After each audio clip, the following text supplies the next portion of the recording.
Mubarak for you is my prayer. Mubarak for you is my prayer. May you keep ascending success, success. Alhamdulillahi Rabbil Alameen, wassalatu wassalamu ala Sayyidil Mursaleen. Amma ba'd, fa'udhu billahi minash shaitanir rajim, bismillahir rahmanir rahim. As-salatu wassalamu alayka ya Rasulullah. Salatu wassalamu alayka ya Rasulullah. Wa ala alika wa ashabika ya Habiballah. Wa ala alika wa ashabika ya Habiballah. As-salatu wassalamu alayka ya Nabiyallah. Salatu wassalamu alayka ya Nabiyallah. Wa ala alika wa ashabika ya Nurallah. Wa ala alika wa ashabika ya Nurallah. MashaAllah. Viewers of Madani Channel, and we begin by giving you a blessing of reciting Durud Pak upon the Prophet of Allah sallallahu ta'ala alayhi wa sallam. The Prophet of Allah sallallahu ta'ala alayhi wa sallam is reported to have said, O people, without doubt, the one to attain salvation quickly on the day of judgment from its horrors and its accountability will be the one amongst you who will recite his salat upon me in abundance in this world. Sallu alal Habib sallallahu ta'ala ala Muhammad sallallahu alayhi wa sallam. Viewers of Madani Channel, we've said it many times before, but please make a habit of reciting Durud Pak upon the Prophet of Allah sallallahu ta'ala alayhi wa sallam. In this particular incident, we mention here that the one who recites Durud Pak in abundance. And the scholars, the pious predecessors, have said that if you attain a target of reciting Durud Pak 313 times, a minimum of 313 times a day, then insha'Allah azza wa jal, you'll be counted amongst those people who recite Durud Pak, who recite Salat in abundance. So please make a habit. Again, many times in our lives, we have times where we are waiting for things to happen. We're waiting for the bus, we're waiting for the taxi, we're waiting for a job, we're waiting for a customer, we're waiting to see the doctor, we're waiting for all of these things. And this waiting time should never be wasted time. And one of the best ways to utilize that time is to send Durud Pak upon the Prophet of Allah sallallahu ta'ala alayhi wa sallam. And who knows, my dear viewers of Madani Channel, that one extra Durud Pak that you recite today might make all the difference on the day of judgment. So please make a habit of reciting Durud Pak. Viewers of Madani Channel, it is narrated that a person came to the court of the Prophet of Allah sallallahu ta'ala alayhi wa sallam. And he said that in the pre-Islamic era of ignorance, before the Prophet of Allah sallallahu ta'ala alayhi wa sallam brought the Nubuwwat and introduced Islam to the people, he said that we were idol worshippers. And he said that we would kill, astaghfirullah, we would kill our own children. He said, I had a daughter who would get happy when I called her. One day I called her, so she followed me happily. We reached a well nearby. Grabbing her hand, I threw her into the well. Father, Father, she cried, tearfully. But I returned. Listening to this, the Holy Prophet sallallahu alaihi wasallam was moved to tears. And he then said, Islam removes the sins committed in the era of ignorance. In another hadith, a person said to the Prophet of Allah sallallahu alaihi wasallam, Ya Rasulullah sallallahu alaihi wasallam, ever since I've become a Muslim, I've been blessed with the sweetness of Islam. And in the era of ignorance, I had a daughter. I ordered my wife to beautify the daughter by dressing her in her fine clothes. I then took her with me to a deep pit. As I was about to throw her into the pit, she anxiously started crying. And she said, Father, are you killing me? But I threw her into the pit, paying no attention to her weeping and her wailing. The person then said, Ya Rasulullah sallallahu alayhi wa sallam, whenever the sentence of my daughter, are you killing me, occurs to me, I become anxious and I do not enjoy anything. The Prophet of Allah sallallahu alaihi wasallam said, Islam removes the sins committed in the era of ignorance, whereas istighfar removes the committed sins by a Muslim in the state of Islam. Viewers of Madani Channel, istighfar means making dua of forgiveness. Dua is made for the forgiveness of both minor and grave sins. Therefore, if Allah Azza wa Jal wills, He may answer the prayer with His mercy, forgiving all minor and major sins. However, about common deeds, muhaddiseen and Islamic scholars have clarified that grave sins are forgiven by repentance only. As for the excellence of other deeds, wherever there is good news of the forgiveness of sins, it refers to the forgiveness of only minor sins. Another such incident occurred was Sayyidina Qais bin Asim radiyallahu ta'ala humbly said to the Prophet of Allah sallallahu ta'ala wasallam, during the era of ignorance, I buried my 8 daughters alive. the noblest and the Holy Prophet ﷺ said, free one slave for each. He humbly said, I have camels. The beloved Prophet of Allah ﷺ said, if you want, you can sacrifice one camel on behalf of each. Viewers of Madani Channel,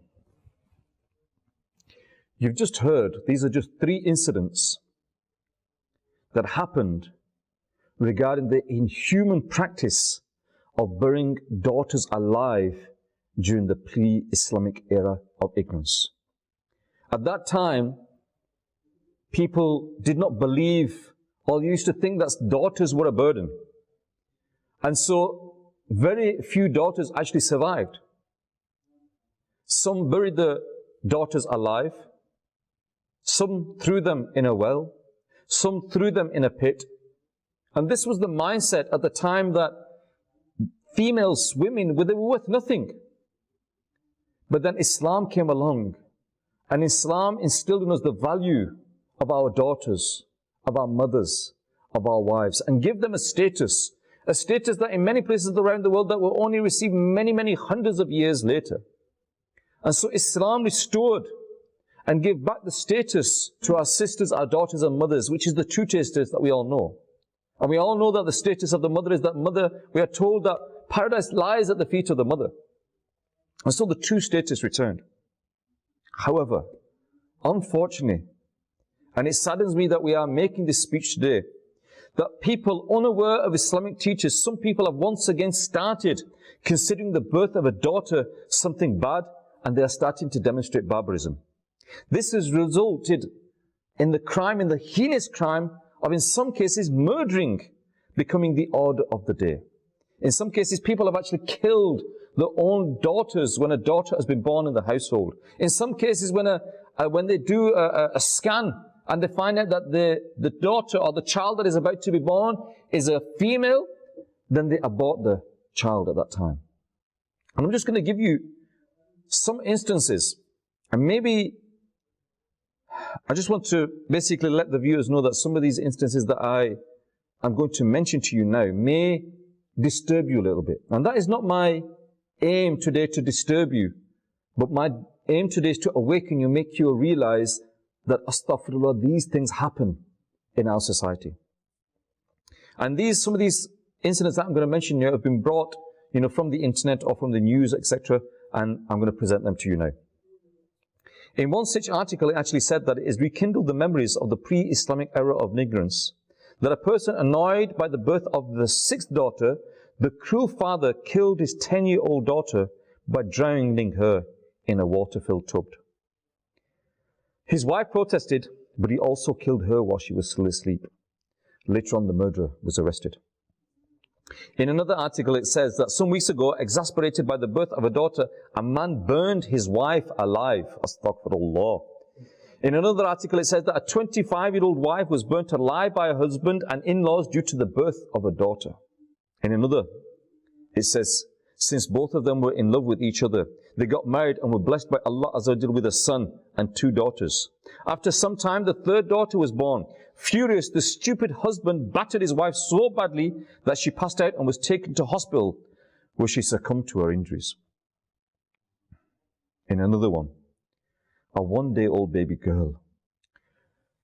A 1-day-old baby girl was buried alive in a rural area of Punjab. A cruel father buried a 1-day-old daughter alive. The police arrested him. Details revealed that the accused person had become the father of the 6th daughter. Giving a statement, the cruel father said that this daughter was ugly and with a distorted face. He had even asked the daughter to give her a poison injection, but the doctor refused, so he buried his daughter alive. Astaghfirullah. And now, the one that I'm going to relate to you. Before I came here, obviously we prepared our Bayans and we read these articles and we read all these. And this was the one that disturbed me the most. It stated that a person living in some area of Kashmir had 5 daughters and the 6th baby was due. One day he told his wife, if you give birth to another baby girl, I will kill you along with the newborn. On the 3rd night of Ramadan in 2005, his wife gave birth to yet another girl. The cruel man, and I'm sorry viewers, but I have to tell you the actual things that happened. The cruel man, he put his cute little newborn girl into a pressure cooker alive, and he turned on the heat, ignoring the screams and the cries of his wife. Suddenly it stated that the pressure cooker exploded and a horrifying earthquake occurred. All of a sudden that barbaric man was buried alive. The injured mother of the girl was rescued, and the horrific incident was also probably disclosed by her. Viewers of Madani Channel, I apologize if as a result of reading out these articles, it has affected you, but we need to be aware of the reality around us, that these things are happening around us. Islam, our beautiful religion of Islam, has bestowed the honor upon the daughter, enhancing her prestige. A Muslim is a humble bondsman of Allah Azza wa Jal and is bound to carry out His commandments. One should be content with whatever Allah Azza wa Jal has blessed him, whether it is a son or a daughter, or even if he has no children. If it is in your kismat, if it is in your destiny to have 10 sons, you will have 10 sons. If it is in your destiny to have 10 daughters, you will have 10 daughters. If it is in your destiny to have no children, you will have no children. But whatever Allah Azza wa Jal gives you, you should be happy with that. Allah Azza wa Jal says, verses 49 and 50, and I give you the translation from Kanzul Iman. For Allah alone is the kingdom of the heavens and the earth. He creates whatever He likes. He bestows daughters on whomsoever He likes, and He bestows sons on whomsoever He likes. Or He couples both the sons and the daughter, and He makes barren whomsoever He likes. Undoubtedly, He is all-knowing, the all-powerful. Regarding the part of the 50th verse, i.e. He makes barren whomsoever He likes, it is stated, viewers of Madani Channel, in Khazanul Urfan, that they will have no children. He, Allah Azza wa Jalla, is omnipotent, and He distributes His bounties as He likes. He bestows whatever on whoever He likes. This was the case with the honorable prophets as well. Sayyidina Lut and Sayyidina Shu'aib al-Islam had only daughters and no sons. Sayyidina Ibrahim al-Islam had only sons and no daughters. And the noble Prophet of Allah sallallahu alaihi wasallam was blessed with Allah with 4 sons and 4 daughters. So in each of these cases, they were blessed with different. Some were blessed with sons, some were blessed with daughters, some were blessed with sons and daughters. While mentioning in Khazan al-Urfan that the beloved Prophet of Allah sallallahu alaihi wasallam had 4 sons, there are different views in regard to this. In accordance to a verdict, he sallallahu alaihi wasallam had 3 sons, whereas one more verdict states that he sallallahu alaihi wasallam had 2 sons. It is stated on page 827 of Tazkiratul Anbiya that the greatest and holy Prophet ﷺ had 3 sons, namely Qasim, Ibrahim and Abdullah. Now keep in mind there were other names that people have mentioned when you read the books, Tayyib, Mutayyib, Tahir, Mutahhar. These are appellations of Sayyidina Abdullah radiallahu ta'ala, that they were not his names, they were actually not names of any other sons. And Allama Abdul Mustafa Azmi Sahib rahmatullah ta'ala stated that all historians have agreed that the Prophet of Allah sallallahu alaihi wasallam had 6 children, 2 sons, namely Sayyidina Qasim and Sayyidina Ibrahim radiallahu ta'ala, and 4 daughters, Sayyidina Zainab, Sayyidina Ruqayya, Sayyidina Kulsum, and Sayyidina Fatima. But some historians have also stated that the noble Prophet sallallahu alaihi wasallam had 1 more son, namely Abdullah. Allahu Akbar.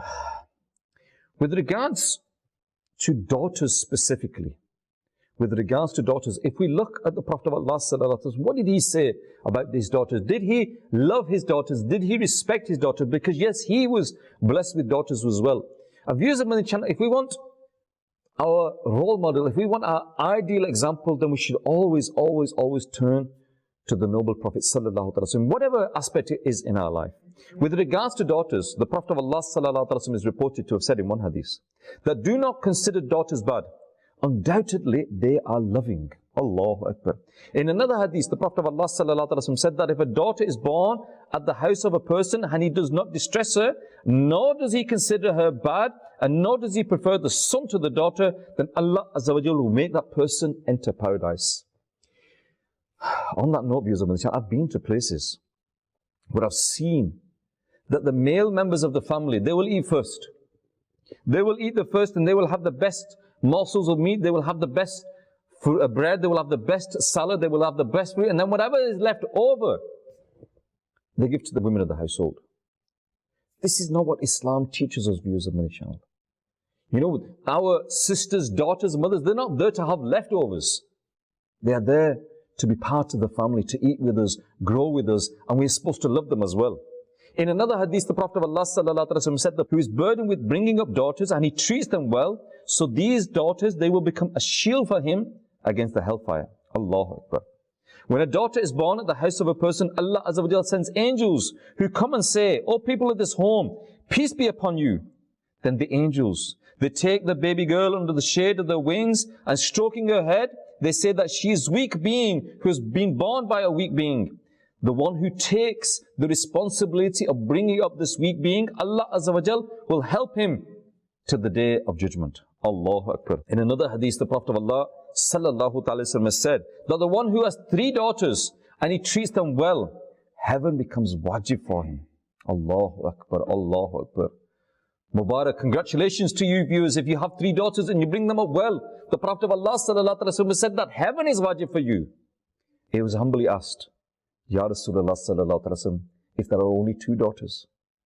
The Prophet of Allah sallallahu ta'ala wasallam said, even if there are 2. And he was humbly asked, even if there is only 1? And then the Prophet of Allah sallallahu ta'ala wasallam said, even if there is only 1. So, all fortunate brothers and sisters who are watching Madani Channel right now, if Allah Azza wa Jalla has blessed you with a daughter, if Allah Azza wa Jalla has blessed you, and I will use the word blessed you with a daughter, if Allah Azza wa Jalla has blessed you with a daughter and you treat them well, then heaven, yes, the ultimate goal of every Muslim, heaven becomes wajib for you. Isn't that what we want to achieve? We have the keys to heaven in our own households. Our daughters are the key to paradise. Treat them well, and inshallah, Azza wa Jalla, heaven will become wajib for you. Allahu Akbar. How fortunate are those people that have daughters in their household? How fortunate are those people who bring up their daughters and look after them? How fortunate are those people that look after them and give them the love and the care that they deserve? In another hadith, the Prophet of Allah sallallahu alaihi wasallam said that the one who has 3 daughters or 3 sisters, or 2 daughters or 2 sisters, and he then brings them up well and fears Allah Azza wa Jal regarding their matters, so heaven is for him. So viewers of Madani Channel, it's not just your daughters as well. If you have sisters and you look after them, you care for them, you help them, you assist them, you love them and you care for them, then inshaAllah Azza wa Jal, heaven is also for you. Allahu Akbar. In another hadith, the Prophet of Allah sallallahu alaihi wasallam said that the one who has 3 daughters or 3 sisters and he treats them well, he will enter paradise. You know, this is the formula for you viewers of Madani Channel. The criterion for you is laid there. That if you have daughters or you have sisters, look after them well, care for them well, then inshaAllah Azza wa Jal, paradise is guaranteed for you. In another hadith, the one who spends on, I provides for his 2 daughters or 2 sisters or 2 small girls of his relatives with the intention of reward until Allah Azza wa Jal makes them independent, they get married or they become wealthy or they die, they will become a shield for him against the fire. So not only your daughters, not only your sisters, but if you have nieces, nephews, cousins, distant relatives, and you care for them, you assist them, you financially support them and bring them up. All viewers of Madani Channel that are living in the West, if you have relatives that have daughters and you help them, to provide them with the education that they need, to help them when they get married, to get them independent and standing on your feet, the reward is there, viewers of Madani Channel. But unfortunately, what do? If we are going to support our relatives, if we are going to support our families, we look at supporting the sons. We don't think about supporting the daughters and providing them with an education. We don't think about them, and on the day that they get married, whatever we've got, we'll give. If we haven't got it, never mind. And again, we see this, that many times when it comes to giving our wealth, we don't want it going out the family. The inheritance of a daughter, we will not give it to her. The inheritance of a sister, we will not give it to her. And this is zulm, this is being cruel on them. And you will be held accountable for that on the day of judgment. If you withhold anything that is due to your daughters, if you withhold anything that is due to your wife, if you withhold anything that is due to your sisters, if you withhold anything that is legally due to them, according to Sharia, then you will be held accountable on the day of judgment.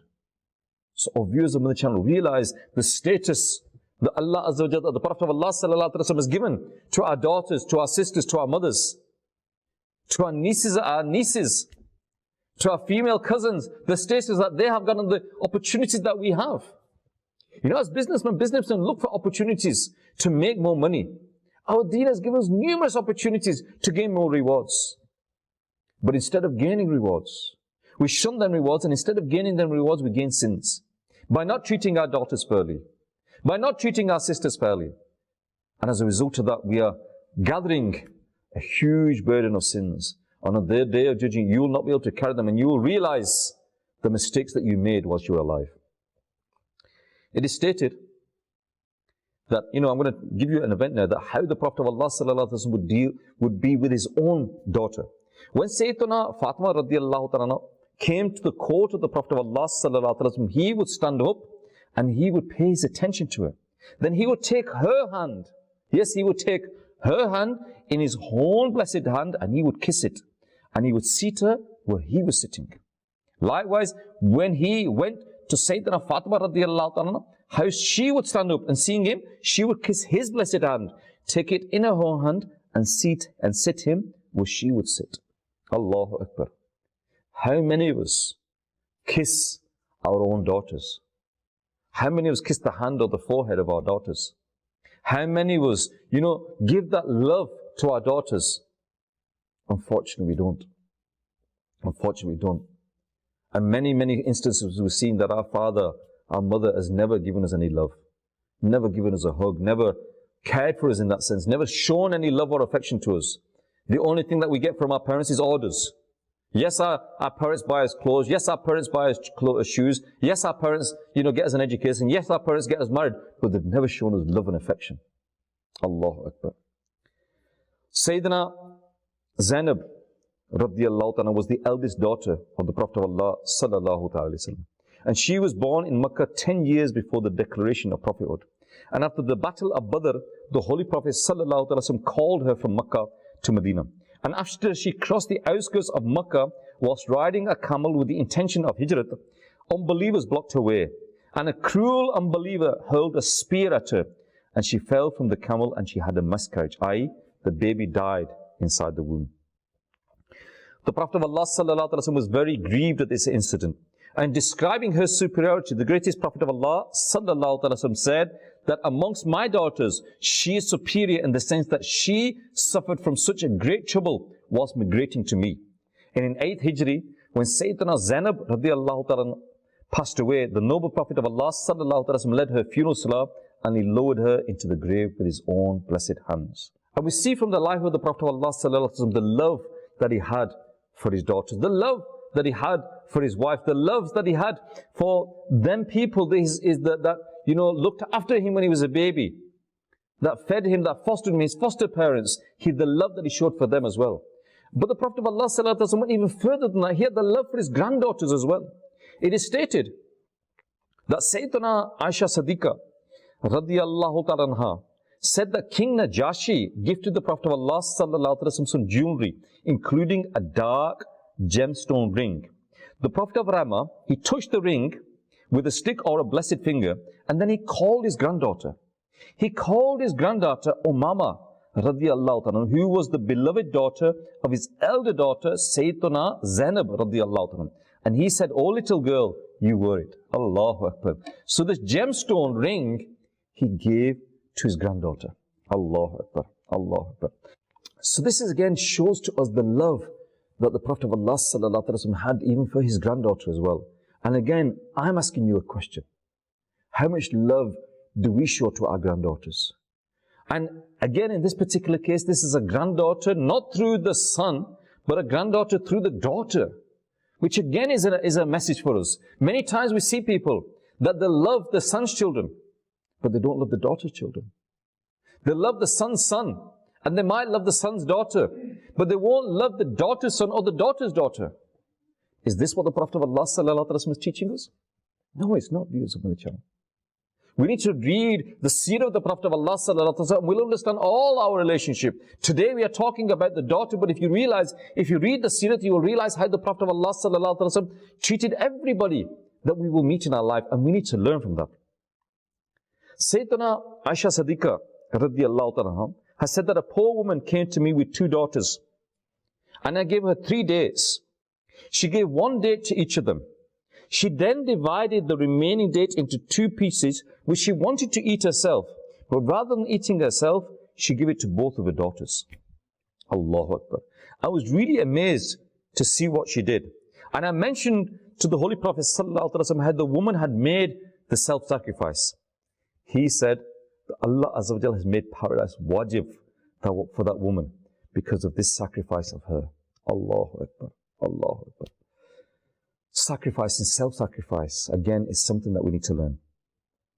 Sayyidina Anas bin Malik radiyallahu ta'ala has narrated that the Prophet of mankind, the peace of our heart and mind, the Prophet of Allah sallallahu alaihi wasallam said, the one who brings something new for his children from the marketplace is like the one who's making sadaqah to them. And he should begin, listen to this, he should begin with the daughters, i.e., he should give the thing to the daughters first. He should give the thing to the daughters first. Because Allah Azza wa Jal has mercy on daughters. And the person who shows mercy and kindness to his daughters, and the person who shows mercy and kindness to his daughters is like the one who weeps in fear of Allah Azza wa Jal. And the one who pleases his daughter, Allah Azza wa Jal will please him on the day of judgment. Allahu Akbar.